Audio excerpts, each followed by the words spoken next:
ሰላም እንዴት ነህ? ጸጋና ሰላም ይብዛልህ። ጸጋና ሰላም ባንተ ነው እንደምን ሰማን ነው? ደህና ነው። በጌታ ነህ? አሎ በጌታ ነህ እንዴ? በጌታ ነህ። እንደዚህ ይባል ነገር አለ እንዴ? እምነት ምናምን ነገር ሰው ጀስት አንተ ያገል ጠይቅ ነው የገባሁት። አይ ኮሜንት ላይ ኢየሱስ ጌታ ነው እያልክ ስትጽፍ ስለነበር ነው ብላል። እሱን ዓለም ሁሉ ያውቃል። እሱ ኖርማል ነው፣ ዓለም ሁሉ ስለሚያውቀው። መጽሐፍ ቅዱስ ግን አያውቅም። በጣም በሚያሳዝን ሁኔታ ክርስቲያኖች ያውቃሉ፣ መጽሐፍ ቅዱስ ግን አያውቅም። ኢየሱስ ክርስቶስ ጌትነቱ የተሰጠው ጌትነት የምንመራው መጽሐፍ ቅዱስ ነው። እስቲ ከመጽሐፍ ቅዱስ ላይ ኢየሱስ ጌታ አይደለም የሚል ካሳየኝ እኔ እንግዲህ አሁን ሻሃዳ ትላለሁ፣ እቀበላለሁ። አንተ የኢየሱስ ክርስቶስ ጌትነት በመሰጠት ያገኘው ጌትነት ነው አይደለም? ልክ እንዳለፉት ነብያት ማለት ነው። በመሰጠት ማለት ጌታ ተደርጎ ነው፣ በመደረግ ያገኘው ጌትነት ነው። ተደርጎ ነው እንጂ ጌታ አይደለም። ማን እንደዛ ያደረገው? ማን ነው ያደረገው? መጽሐፍ ቅዱስ እግዚአብሔር አምላኩ ጌታ አደረገው ይላል። ማስረጃ ለስተ ኖ ማስረጃ ምናምን አይደለም። እንዴ ታዲያ ለማስረጃ እንዴት ነው የምትግባባው? ከራስ መጽሐፍ ጌታ ተደርጎ እኔ ልጠይቅሽና ከዛ ከመለስክልኝ እኔም ያንተ ጥያቄ ሙሉ መልስልኝ። ተደርጎ ነው በመደረግ ያገኘው ጌትነት ነው እያልኩህ ነው። ያ ደግሞ መለኮታዊ ጌትነት አያስፈልግም።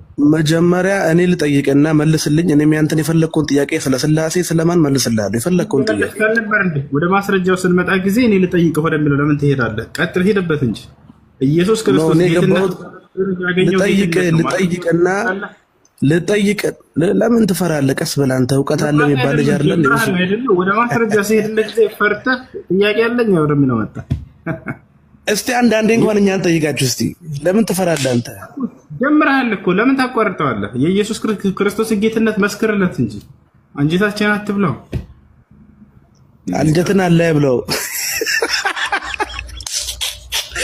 አይደለም። እኔ ልጠይቅሽ ብራዘር፣ በላትሽ እኔ መልስ። ይሄን ጥያቄ የትኛው ሙስሊም ይመልስልኝ አይችልም። መልስልኛ።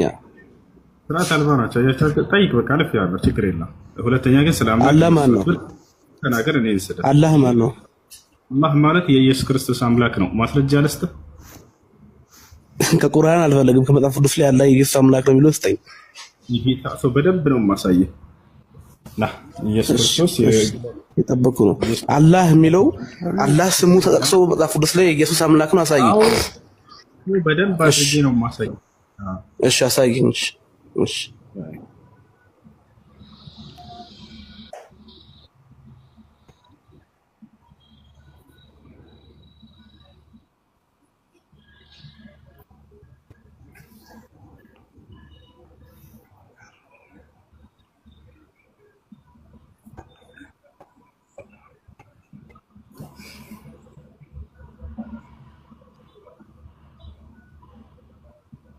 ያ አላህ ቃል በቃል ቡክ ኦፍ ጄኔሲስ ዋን ኢን አረቢክ። ኦኬ እሺ፣ ወደ እንግሊዝኛ ቀይርልኝ። እንግሊዝኛ አድርገው እስኪ። ይሄ መጽሐፍ ቅዱስ ነው አይደለም? መስክር። እንግሊዝኛ አድርግልኛ። መጽሐፍ ቅዱስ ነው አይደለም? መስክር። በእንግሊዝኛው አላህ ካለ እቀበልልሃለሁ። እንግሊዝኛ አድርግልኝ እስኪ። መጽሐፍ ቅዱስ ነው ወይንስ አይደለም? መጽሐፍ ቅዱስ ነው አይደለም? አይደለም። አረበኛ መጽሐፍ ቅዱስ ነው። እንግሊዝኛ አድርግልኝ እስቲ። ለምን ትፈራለህ? እንግሊዝኛ አድርግልኝ። መጽሐፍ ቅዱስ ነው ብሎ መሰከረ። ስለዚህ እንግሊዝኛ አድርግልኝ። እሺ ለምን ትፈራለህ? መጽሐፍ ቅዱስ የወረደው በእንግሊዝኛ ነው። ለምንድን ነው እንግሊዝኛ ነው የፈለከው? ይሄ መጽሐፍ ቅዱስ ነው አይደለም?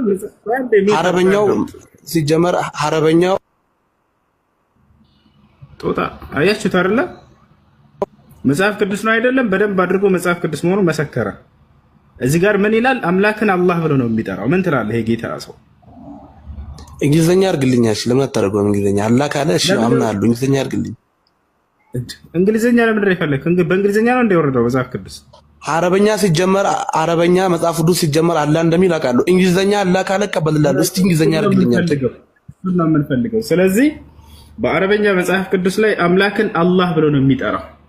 ስለዚህ አምላክ አይደለም እዚህ ጋር የተገለጸው አምላክ ነው አይደለም?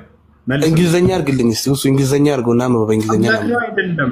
እኔ የፈለኩት ቋንቋ የማድረግ ያለኝ እኔ ነኝ። ይኸውልህ አንተ ይሄ የአረብ ክርስቲያን የለም አናምንበትም እዚህ ጋር ያለውን አላህ የሚለውን ካልከኝ ችግር የለውም፣ ወደ ቀጣይ መሄድ እንችላለን።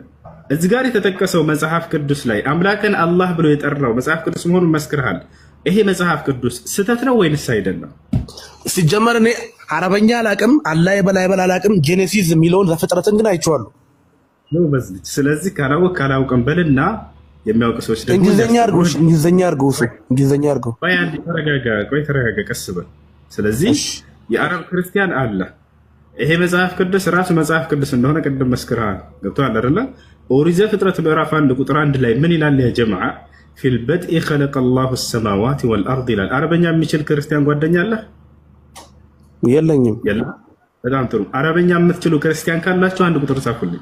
አረብ ሀገር የምትኖሩ ክርስቲያን ልጆች ካላችሁ ወይም አረበኛ ማንበብ የምትችሉ ካላችሁ አንድ ቁጥርን ጻፉ። እኔ ብነግርህ እየሸወድኩህ እንዳይመስልህ የራስህ ወገን ክርስቲያን እንዲመሰክረው ማለት ነው። ኖ በእንግሊዘኛ አታደርግልኝም?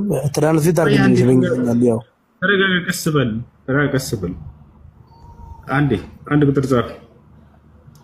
ሀቢብቲ ይላል። እሺ ክርስቲያን ልጅ ካለች ነይ ግባ። እንዳትዋሹ። ክርስቲያን የሆነ ልጅ አንድ ቁጥር ይጻፍ። ክርስቲያን አንድ ቁጥር ይጻፍ አላችሁ?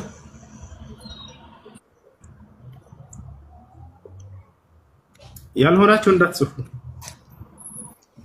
በቃ እሺ። በአረበኛ የአምላክ ስም አላህ ነው። ይሄን ታምናለህ አይደለ? መጽሐፍ ቅዱስ ላይ ወይስ አታምንም? አላምንም። እንግዲያውንስ ያው እና እዚህ ጋር ምን ይላል?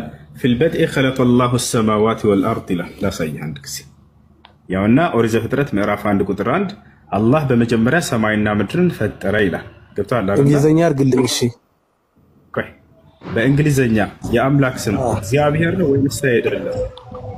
ጋድ ነው። በጣም ጥሩ። እግዚአብሔር ግን አይደለም አይደለ? ጋድ ነው።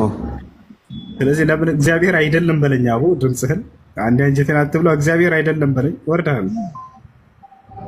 በእንግሊዘኛ ብናመጣላችሁ እግዚአብሔር ነው ወይ ስሙ? እግዚአብሔር አይደለም። ምንድን ነው? ሌላ ነው። እግዚአብሔር አይደለም። ለምን ራሳችሁን ባይም ታደርጋላችሁ? ከይቅርታ ጋር ማለት ነው። ለምን ራሳችሁ ባይም ታደርጋላችሁ? የምሬን ነው። የአረብ ክርስቲያን እንዳለ ታምናላችሁ፣ ውስጣችሁም ያውቃል። መጽሐፋቸውን ሄዶ ማየት እኮ ነው። አምላክን ማን ብለው ነው የሚጠሩት ከተባለ አላህ ብለው ነው የሚጠሩት። ያው እንዴ በጣም ቀላል ነገር እኮ ነው ይሄ። ወላሂ ላዚም አምላክን አላህ ብለው ነው የሚጠሩት። ነገር ግን አላህ የሙስሊሞች አምላክ ብቻ ስለሚመስላችሁ አላህ የሚለውን ስለምትጠሉ ይሄን ነገር ታስተባብላላችሁ። የገዛ መጽሐፋቸውን ቀጥታ ሲያዩ ጀነሲስ ብሎ አነበው። ይሄን ኦሪት ዘፍጥረት እንደሆነ አወቀ። ከዚያ እዚህ ቀጥታ ስናየው ጊዜ አምላክ ስም አላህ ተብሎ ነው የተቀመጠው። ፊል በድኢ ኸለቀ አላሁ ሰማዋት ወልአርድ ነው የሚለው። ያው አላህ በመጀመሪያ ሰማይና ምድርን ፈጠረ ነው የሚለው። ወርቻል መሳይ የተናጸው ሰላም እንዴት ነህ?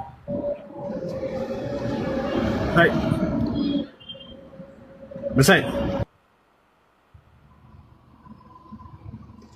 አሰላሙ አለይኩም። እሱ በጸጋው የምትኖሩ የጌታ ሰዎች ጌታ መንፈስ ያደረባችሁ እራሳችሁን አትሸውዱ። የአምላክ ስም በአረበኛ የመጽሐፍ ቅዱስ ላይ ነው። ይሄ ቁርአን አይደለም ያሳየኋቸው፣ መጽሐፍ ቅዱስ ነው። አምላክን አላህ ብሎ ነው የሚጠራው። አላህን 24 ሰዓት ስትሳደቡ ትኖራላችሁ። እስኪ የግብፅ ክርስቲያን ፊት ሄዳችሁ አላህን እንደዚህ አጥረግርጉና ተሳደቡ። እግዚአብሔር አምላክ ነው በሉት። በካልቾ ነው የሚልህ እንደዚህ ጳጳሱ ማለት ነው መስቀል አንጠልጥሎ የአረብ ክርስቲያን እግዚአብሔር አምላክ ነው ብትለው አይሰማህም። ዘር በለው የሚልህ ከኢትዮጵያ ከኤርፖርት ይዘህ አታልፍም። ይሄን ሰው ከኤርፖርት ይዘህ ወደ የትኛውም ዓለም ብትሄድ አትግባባበትም። የፈረንጅ ጋር ብትሄድ ቅድም እየተናገረ ጋድ ነው አለ። እግዚአብሔር ነው ወይ? አይደለም። እሺ አረብ ጋር ስትሄድ የአምላክ ስም ማን ነው? አላህ። ኢትዮጵያ ስትመጣ እግዚአብሔር። ኢትዮጵያ ውስጥ ነው ራሱ አማርኛ የሚናገሩ ላይ እግዚአብሔር፣ ወደ ኦሮሞኛ ስትሄድ ጊዜ ዋቃ ነው ምናምን ብሎ ይጠራሉ። የአምላክን ስም እንዴት ነው ሰው የሚቀይረው? የዓለም ሙስሊም፣ የአፍሪካውን ሙስሊም፣ የአረቡን ሙስሊም፣ የነጩን ሙስሊም፣ የኢትዮጵያውን ሙስሊም አምጣው አምላክ ማን ነው ብለህ ጠይቀው። ሁሉንም ዓለም ላይ ያለ አላህ አንድ ስም አለቀ በቃ። የአምላክን ስም አልቀየሩም፣ ይዘዋል።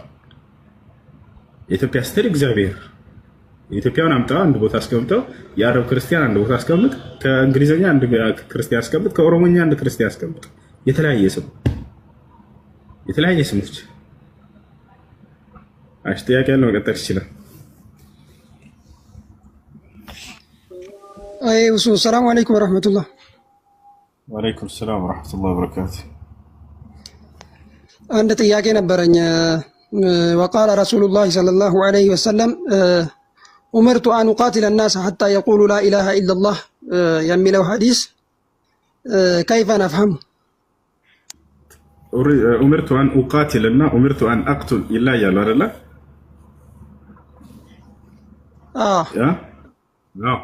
ኡምርቱ አን አቅቱል ማለት እንድገድል ታዘዝኩ ማለት ነው። ይሄን አላሉም። ኡምርቱ አን ኡቃቲል እንድጋደል ታዘዝኩ። መጋደልና መግደል ይለያሉ። እንድገድል ብለው ነው ሰዎች የሚገነዘቡት። ላ አይደለም። ሙቃተላ መዋጋት ወይም መጋደል ማለት በሁለት ጠላትና ጠላት መካከል የሚደረግ ፋይት ነው፣ ግጥሚያ ነው። ታች አላርላ ያ ሊዋጋ ሲመጣ አንተ ከርሱ ለመከላከል የምታደርገው ጦርነት ሪንግ አይተሃል። ፎክስ ሲጋጠሙ ሙሳራዓ ይባላል። እሱ ሙቃተላ ይባላል። መዋጋት ይባላል። መውጋትና መዋጋት የተለያዩ ናቸው። ስለዚህ ሐዲሱ የሚለው ምንድነው? ኡሚርቱ አን ኡቃቲል እንድዋጋ ታዘዝኩ እንጂ እንድወጋ ወይንም እንድገድል አይደለም። ስለዚህ በያኛው ጠላት ወቃት ማን ነው ታዲያ የምንዋጋው ከተባለ አላህ Subhanahu Wa Ta'ala በሱረቱል በቀራ ላይ ምን አለ? ወቃቲሉ ፊ ሰቢልላህ الذين يقاتلونكم አለ ወላ ተዕተዱ ኢነላህ ላ ዩሂቡል ሙዕተዲን። እነዚያ የሚዋጓችሁን ተዋጉ አላየሁ አይደለ? ነገር ግን ድንበር እንዳታልፉ አለ። ምን ማለት ነው ድንበር እንዳታልፉ ማለት? ያልተዋጓችሁን ሰላማዊ የሆኑትን እንዳትዋጉ ማለት ነው። ለዚህም ነው ነቢያችን ሰለላሁ ዐለይሂ ወሰለም ሐዲስ ላይ ሶሐቦችን ሲልኳቸው ጊዜ እንጠሊቁ ቢስሚላህ ወቃቲሉ መን ከፈረ ቢላህ ወላ ተቅቱሉ ሸይኸን ከቢራ ወላ እምረአተን ወላ ጥፍለን ሰጊራን አሉ። ወደ ጂሃድ ሲልኳቸው ጊዜ አሁን የመጣውን ሐዲስ የሚፈስረው ሲልኳቸው አደራ ሴቶችን እንዳትገሉ አሉ ነብዩ ሰለላሁ ዐለይሂ ወሰለም። አደራ ህፃናትን እንዳትገሉ፣ አደራ ሽማግሌን እንዳትገሉ። ነገር ግን በአላህ የካደ ሊዋጋቸው የተጋበዘን አካል ብቻ ተዋጋው አሉ። አየህ አይደል? ስለዚህ ነው መጽሐፍ ቅዱስ ላይ ግን ይሄን የሚያመጡት ክርስቲያኖች ናቸውና መጽሐፍ ቅዱስ ላይ እግዚአብሔር ሴቶችን ግደሉ ይላል፣ ቃል በቃል ህፃናቶችን ግደሏቸው ይላል፣ ሽማግሌዎችን ግደሏቸው ይላል። አረብን ሰው ብቻ እንስሳትን ፍየልን ግደሉ ይላል፣ በግን ግደሉ፣ ግመልን ግደሉ ይላል፣ አህያን ግደሉ። ምስኪኑ አህያ ራሱ አልተረፈም፣ ህግ ወጥቶበታል፣ ግደሉት። እሺ ይሄ ነው ማየት ፈልገህ ካለ እስካሁን የተናገርኩትን አሳየዋለሁ። ነቢያችን ሰለላሁ ዐለይሂ ወሰለም አደራ ሴትን እንዳትገሉ ይላሉ፣ እግዚአብሔር አደራ ሴትን ግደሉ ይላል። ነቢያችን ሰለላሁ ዐለይሂ ወሰለም አደራ ህፃናትን እንዳትገሉ ይላሉ፣ እግዚአብሔር አደራ ህፃናትን ግደሉ ይላል። ሰላም አለይኩም ወላሂ ይሄ ነው። እሺ ወአለይኩም ሰላም። እሺ አሳየን የሚሉ ስላሉ አንዴ ላሳያችሁ። ቆይ አሳየን የሚሉ ስላሉ እናሳያችሁ። ጸጋው የበዛላችሁ የጌታ ሰዎች የጌታ መንፈስ ያደረባችሁ መግባት ትችላላችሁ። ያው እነዚህ ጋር የሰራዊት ጌታ እግዚአብሔርን አንዴ እንመልከት እስኪ። የሰራዊት ጌታ እግዚአብሔር እንዲህ ይላል፣ እስራኤል ከግብጽ በወጣ ጊዜ አማሌቅ በመንገድ እየተቃወመ ያደረገበትን በቀላለሁ አለ። የበቀል አምላክ ምን አለ? አሁንም ሄደህ አማሌቅን ምታ፣ ያላቸውንም ሁሉ ፈጽመህ አጥፋ፣ አትማራቸውም፣ ወንዱንና ሴቱን ብላቴናውንና ህፃኑን በሬውንና በጉን ግመሉንና አህያውን ግደል። ያሰላ ሴቶችን ህፃናቶችን ሽማግሌን ግደሉ እያለ ነው። ኦኬ ሌላ እንጨምርላችሁ የጌታ ሰዎች ጸጋው የበዛላችሁ በጸጋ የምትኖሩ ያውና ምን አለ? ሽማግሌውንና ጎበዝን ቆንጆይቱንና ህፃናቶችን ሴቶችን ፈጽማችሁ ግደሉ፣ ሽማግሌን ህፃናትን ሴትን ግደሉ አለ። አሁን ነብዩ መሐመድ ሰለላሁ ዐለይሂ ወሰለም ምን እንዳሉ ላሳያችሁ። አደራ ሴትን እንዳትገሉ፣ አደራ ህፃናትን እንዳትገሉ፣ አደራ ሽማግሌን እንዳትገሉ ይላሉ። እርሳቸው ደግሞ قال النبي صلى الله عليه وسلم تخريج حديث لا تقتلوا طفلا صغيرا ነቢያችን ሰለላሁ ዐለይሂ ወሰለም ጭራሽ ቀሳውስትን እንዳትገሉ እያሉ ነብዩ ሰለላሁ ዐለይሂ ወሰለም ቀሳውስትን እንዳትገሉ መነኩሴን እንዳትገሉ ሁሉ ብለው የተናገሩበታል። የሚገርማችሁ የቤተ አምልኮ አገልጋዮችን እንዳትገሉ ሊዋጋ ጦር ያነሳር ብቻ ይላል። ያው እዚህ ጋር ምን ይላል ሐዲሱ ላይ? انطلقوا بسم الله وعلى ملة رسول الله لا تقتلوا شيخا فانيا ولا طفلا صغيرا ولا امرأة ولا تغلوا وضموا غنائمكم واصلحوا واحسنوا ان الله يحب المحسنين. ወደ አማርኛ አልቀየሩላችሁ።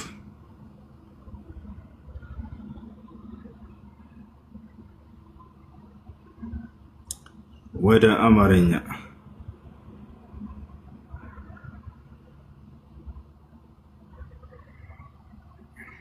ያ ነቢዩ ሙሐመድ ሰለላሁ ዐለይሂ ወሰለም ምን አሉ? ቃለ ነቢይ ሰለላሁ ዐለይሂ ወሰለም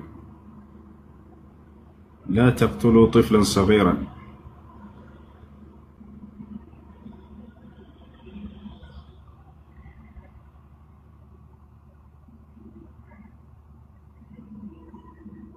ከአንዴ ወደ አምሃሪክ አማርኛ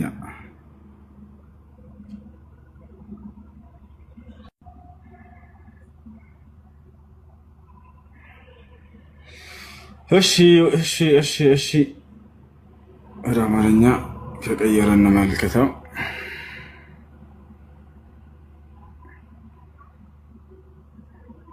ወላሂ ላዚም ሌላ አድርገው መጣው። ያው እና ይታያቸዋል አረበኛ እንትኑን ቃል በቃል ተርጉመው እሱ የጎግሉ ችግር አለበት እኮ አረብኛው አይተረጉም። ያውና ላ ተቅቱሉ ጥፍለን ሰጊረን ጥፍል ማለት ህፃን ማለት ነው። ሰጊረን ትንሽ የሆነ ህፃንን እንዳትገሉ። ወለም ረአተን ምራአ ማለት ሴት ማለት ነው። ሴትንም እንዳትገሉ እያሉ ነቢያችን ሰለላሁ ዐለይሂ ወሰለም ይናገራሉ። ወላ ሸይኸን ከቢረን ያው ነፋኒያን ያረጀን ሽማግሌንም እንዳትገሉ ይላሉ። ያረጀን ሽማግሌ እንዳትገሉ፣ ሴቶችን እንዳትገሉ እያሉ ነቢያችን ሰለላሁ ዐለይሂ ወሰለም ይናገራሉ። እስኪ በሌላ መንገድ እንትን ልበልላችሁ ከተረጎመው በዚህ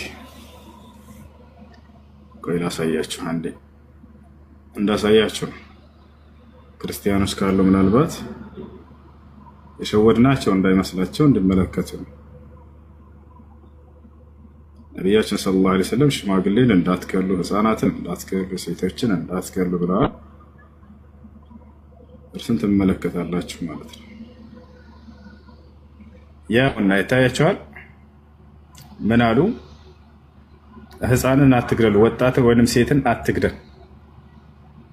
አነስ ኢብኑ ማሊክ ነው ያስተላለፈው ሐዲስ ነው።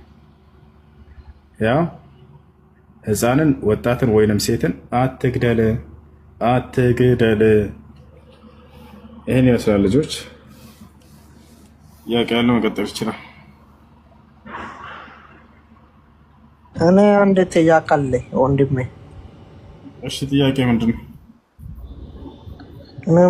ምክንያቱ ወታደር ላይ እና አሁን ምሳሌ አሁን በየሰው የሞተ ምን አለ እጠየቃለሁ ፈጣሪ ቦታ ላይ ሶላት ትሰግዳለህ? ወታደር ውስጥ ነው ያለኸው አይደለ? ሶላት ትሰግዳለህ? በአግባቡ ጠብቀህ ጾም ትጾማለህ? እሰግዳለሁ አልሐምዱሊላህ። ያዕፋል ድይዴ በአግባቡ ጠብቀህ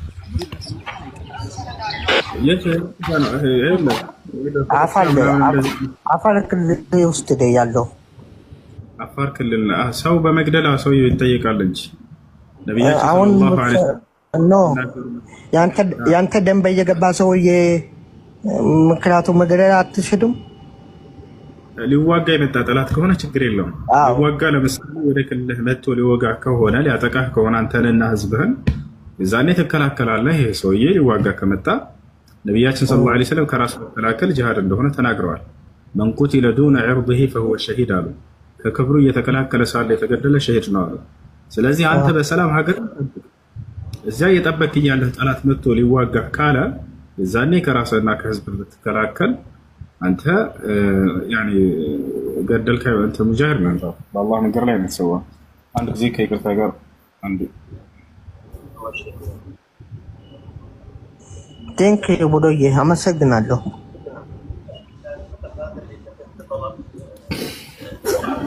السلام عليكم.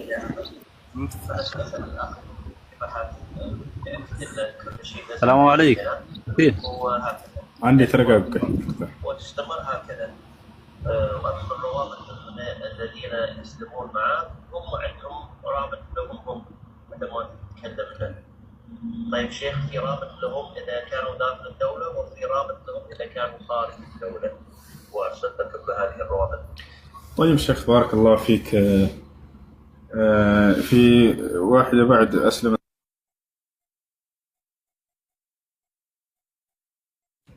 ዛህራ ከስር ኤስ የሚል ፕሮፋይል ፒክቸር እስኪ ሚዩት አድርጊው። ብዙ ሞዴሬተሮች አሉ፣ ግን ቢያንስ ነው ሚዩት ነው እኮ ለሚዩት አይደለም የማይገባ ነገር ነው ይጻፍ። እሺ ላውርደው አጭር የሚለው አይደለም። ኮመንት ላይ የኤስ የሚል ኦኬ እሺ አላየሁት። ክርስቲያኖች ካላችሁ ክርስቲያን ነኝ ብላችሁ ጻፉ።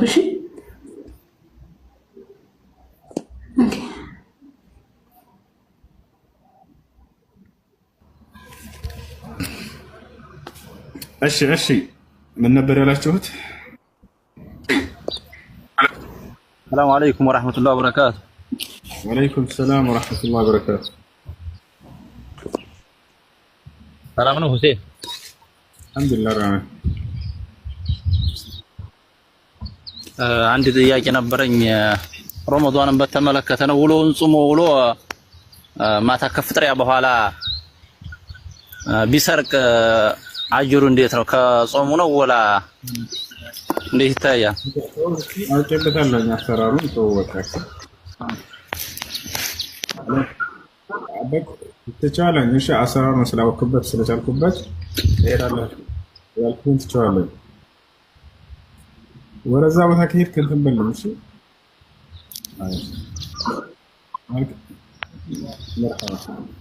አኺ አንዴ ልጠብቅ። እሺ ስልክ ላይ ነው። እሺ ይኸውልህ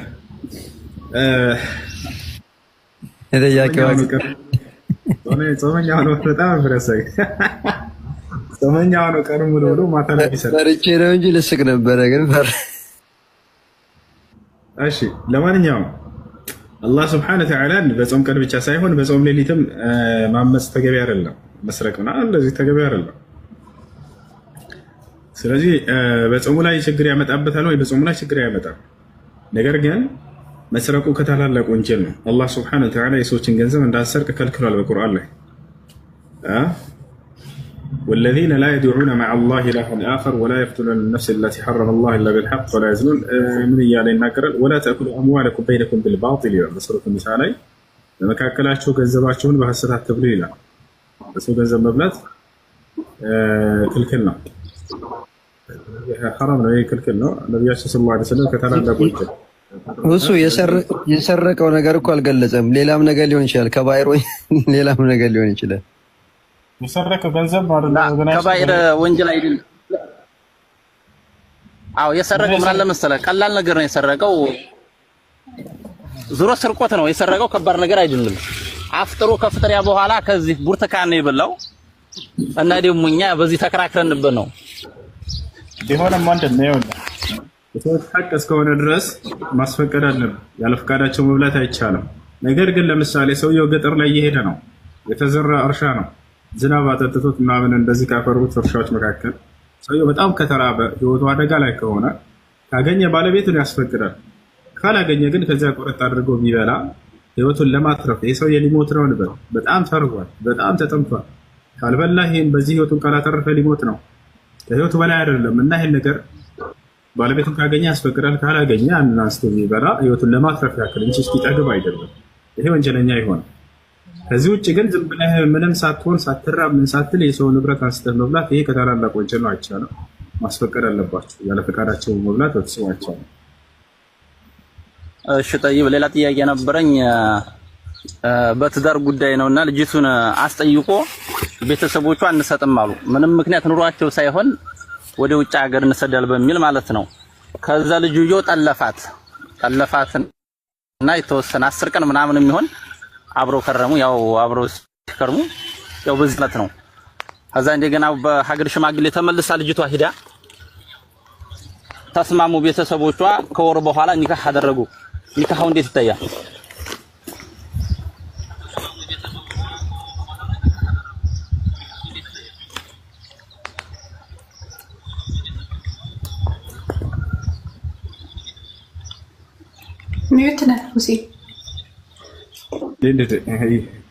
እሺ አንድ ሀይድ እስክታይ ድረስ ጠብቆ ከሆነ ኒካሁ ችግር የለውም። ያን አንድ ሀይድ ሳታይ በፊት ከሆነ ኒካሁ የታሰረው ኒካሁ መደገም አለበት። እንዳውም አንዳንድ ዑለሞች 3 ሀይድ ሁሉ ያላሉ ማስረጃ ባይኖረውም በዛ ከተባለ አንድ ሀይድ መጠበቅ ነበረባት። አንድ ሀይድ አይታ ከዚያ በኋላ ከሆነ ኒካሁ የታሰረው ችግር የለውም። ሀይዱን ሳታይ በፊት ከሆነ ግን አይቻልም። ኒካሁ መደገም መከሰር አለበት። አይ طيب ሌላም ጥያቄ አለኝ። እና ደግሞ የሆነ ሰው ቢያንስ ኒካህ ማውረድ ፈልጎ ሳይሆን ሳያስብበት ሚስት አይደለሽም ማለት እንዴት ይታያል? አላሰበበትም በድንገት ማለት ነው። ኒካህ ማውረዱን ፈልጎ አይደለም። ኒካህ ለማውረድ እስካልሆነ ድረስ በዚህ ቃል ያው ወንጀለኛ ኒካሁን አያወርደው። አይዋ طيب የሐፊዝን ሰው አጽም አይበሰብስም እንደዛ ይባላል። እንዴት ነው ጠይቀው ነው እንዴት ነው ምስጥ አይበላውም በሚል ማለት ነው። ስህተት ነው። ባደረገው አሪፍ ነው። እንደሱ አይደለ። የነቢያትን አጽም ነው የነቢያትን ሰውነት ነው አፈር የማይበላው። ነቢያችን ሰለላሁ ዐለይሂ ወሰለም ሲናገሩ ኢነላህ ሐረመ ዐለ አልአርድ አን ተእኩለ አጅሳድ አልአንቢያ ነው። አላህ የነቢያትን ሰውነት መሬት እንዳትበላ እርም አድርጎባታል። የነቢያት ሰውነት አይበሰብስም። ነቢያችን ሰለላሁ ዐለይሂ ወሰለም አሁን ክብራቸው ተከፍቶ ቢታይ ከዚህ ከአካላችን ተኛ ሊተናነስ አይደለም። አፈር አይበላው አይሸትም ነበር።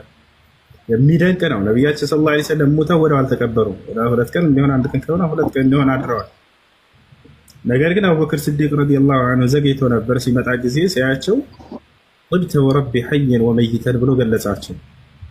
ግንባራቸውን ሳም አደረጋቸውና አለቀሰና በህይወትም ሳለህ ሙተህም ምንኛ የተዋብክ ያማርክ ነህ አንተ የአላህ መልእክተኛ ብሎ ገለጻቸው። አይሸቱም ነበር። ነቢያቶች የፈለገ ምድር ላይ ቢቆዩ አይሸቱምም፣ ሰውነታቸውንም አፈር አይበላውም። ለእርሳቸው ብቻ ሳይሆን ላለፉት ነቢያቶች የሚያደረገው ነገር ነው። ለዚህ የመሰክራላችሁ ወይ? አዎ አለ። ዳንኤል ዓለይሂ ሰላም ዳንኤል የሚባል ነቢይ አለ። ይህ ዳንኤል የሚባል ነቢይ በቁርአንም በሐዲስም ላይ አልተገለጸም። ታዲያ በቁርአንና በሐዲስ ካልተገለጸ እንዴት ሊታወቅ ቻለ ወደሚለው እንምጣ። በዑመር ብን ኸጣብ ረዲየላሁ ዐንሁ አገዛዝ ጊዜ ዓለምን እየከፈቱ ያሉበት ዘመን ነበር። ለኢስላም ዓለምን እያደረሱ እችን ዓለም ሙስሊም ሊያደርጓት እንዳለ እየሄዱ ያሉበት ጊዜ ነበር። አንድ ቤት አድርገው ወንድማችን የሚረብሽ ድምፅ አለ። አንድ በሻም አካባቢ ላይ በዚያ በኢራን አካባቢ ላይ ወደዚህ አካባቢ ላይ የሆኑ የአይሁዶችን መንደር ድል ያደርጋሉ ሙስሊሞች። ድል ካደረጉ በኋላ ወደ ቤተ አምልኳቸው ሲገቡ ጊዜ አንድ ረጅም ሳጥን ያገኛሉ ሰሃቦች። ይህን ሳጥን ከፍተው ሲያዩት ልክ እንደ ዶሪህ እንደ ቤት ተጋርዶ ምናምን እንደዚህ ልክ ሲከፍቱት ጊዜ የሰው አስክሬን አለ በህይወት ልክ እንዳለ ሰው አጥንቱ አልተበላም፣ ስጋው ምናምን እንዳለ ነው። ኖርማል ነው፣ አይሸትም ምናምን። ከእርሱ ከራስጌው ስር አንድ የተጠቀለለችን ደብዳቤ ያገኙ። ያን ሲገልጡት ጊዜ ሰሃቦች ዕብራይስጥ ጽሑፍ ነው፣ አረበኛ አይደለም። ሰሃቦች ደግሞ አረበኛ ነው የሚያነቡት። ከሰሃቦች መካከል ግን እስልምናን የተቀበሉ በርካታ ይሁዲዎች ነበሩና አይሁድ የነበሩ ነብዩ ሰለላሁ ዐለይሂ ወሰለም እንደ ነብይ አምነው የተቀበሉ ዕብራይስጥኛ በደንብ የሚችሉ ከነዚያ መካከል ከዕቡል አሕባር የሚባል ሰሃባ አለ። ሰሃቦች ይሄን የተጠቀለለ ደብዳቤ እስኪ ለከዕብ እንስጠውና ይተርጉምልና ነው። ከዕብ አልአሕባር በጣም ሊቅ ነው። ያኔ ከሊቆች መካከል ነው። እሱ እስልምናን የተቀበለ አይሁድ ነው። ሰጡት። ከዕብ ሆይ ይሄን ደብዳቤ አግኝተን ነበር ከአንድ አስክሬን ስር፣ አስክሬኑም አልተበላም፣ ሰውነቱ እንዳለ ነው እና ይሄን ደብዳቤ አግኝተናል፣ እስኪ ትልቅ መልእክት ይኖረዋል ብለን እናስባለን፣ አንብብልን አሉት። አነበበላቸው።